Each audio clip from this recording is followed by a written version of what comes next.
Assalamualaikum warahmatullahi wabarakatuh. Perkenalkan, nama saya Mahendra Zainal Arifin. Di sini masuk ke pembahasan. Yang pertama, definisi komputer, sejarah komputer, bagian-bagian komputer, dan keempat, fungsi komputer. Kita masuk ke definisi komputer. Komputer adalah alat yang dipakai untuk mengolah data menurut prosedur yang telah dirumuskan.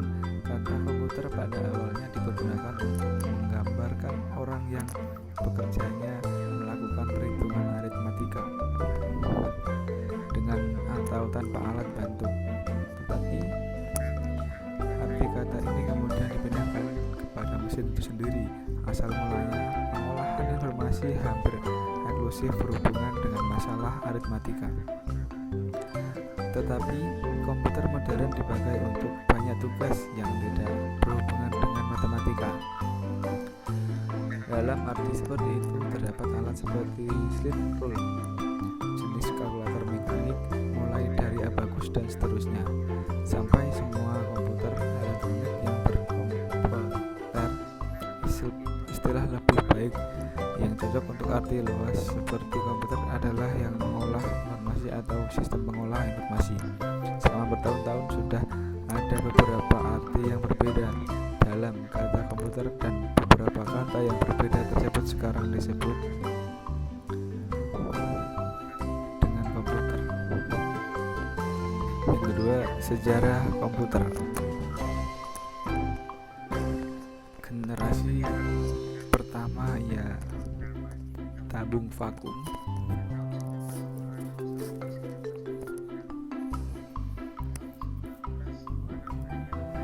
Tahun 1946 ialah tahun dibuatnya komputer dengan generasi pertama, dan itulah sekalian bisa baca sendiri ya.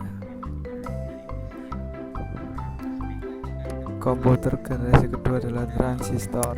Tahun 1959 komponen untuk merancang komputer ialah teknologi transistor. Tabung vakum yang berfungsi sebagai komponen dasar di komputer generasi pertama, yaitu kalian bisa baca sendiri.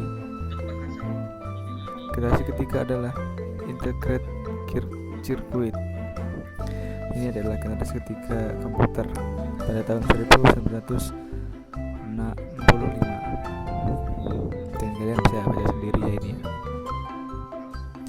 Dan keempat adalah mikroprosesor yang kita pakai pada saat ini. Generasi keempat, di mana generasi keempat ini dibuat dengan menggunakan komponen dasar bernama mikroprosesor. Dan kemudian bagian-bagian komputer, hardware atau perangkat keras, casing. Bagian yang melapisi perangkat-perangkat keras ini disebut casing. Dan keyboard adalah papan tersusun atas tombol-tombol kecil bertuliskan huruf angka dan beberapa simbol. Ada mouse. Mouse adalah perangkat yang bisa dilihat di gambar berikut adalah mouse. Kegunaan adalah mengontrol kursor di jendela tampilan, scroll halaman, zoom out. Kemudian ada CD-ROM, perangkat yang berulang di tengah permukaannya. Ini bisa digunakan untuk menyetel kaset film sehingga dapat ditonton di layar monitor. Ada monitor. Monitor adalah sebagaimana televisi monitor hadir dengan berbagai macam ukuran layar, dan kegunaannya adalah mirip dengan televisi,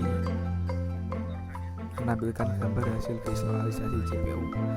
Kemudian ada power supply, sebuah komponen yang berfungsi mengubah arus AC menjadi DC. Dalam konteks perangkat komputer, power supply sangat dibutuhkan karena komputer hanya dapat bekerja melalui tegangan DC. Kemudian ada kipas cooler. Saat dinyalakan beberapa lama, komputer akan mulai memanas. Komputer jika terlalu panas akan menurunkan performa sistem sehingga membutuhkan ini kipas. Yang terakhir adalah mainboard, adalah papan sirkuit yang tersusun atas beberapa komponen utama yang saling terhubung. Komponen-komponen tersebut bekerja sama dalam pengoperasian. Kemudian software, sistem operasi. Sistem operasi dalam bahasa Inggris namanya adalah operating system atau OS. Di dalam komputer keberadaannya sangat penting karena tanpa perangkat ini komputer tidak bisa dijalankan. Kemudian adalah software pengolah data. Sesuai namanya, jenis software yang tergabung di dalam kelompok ini digunakan untuk urusan tulis menulis. Kemudian software pengolah angka, ya itu tugasnya adalah perhitungan, ya seperti itu. Kemudian software antivirus, software yang digunakan ini adalah dengan nama virus protection software. Aplikasi ini tugasnya untuk mendeteksi dan menghapus virus yang masuk ke dalam sistem komputer. Fungsi komputer secara umum adalah input data.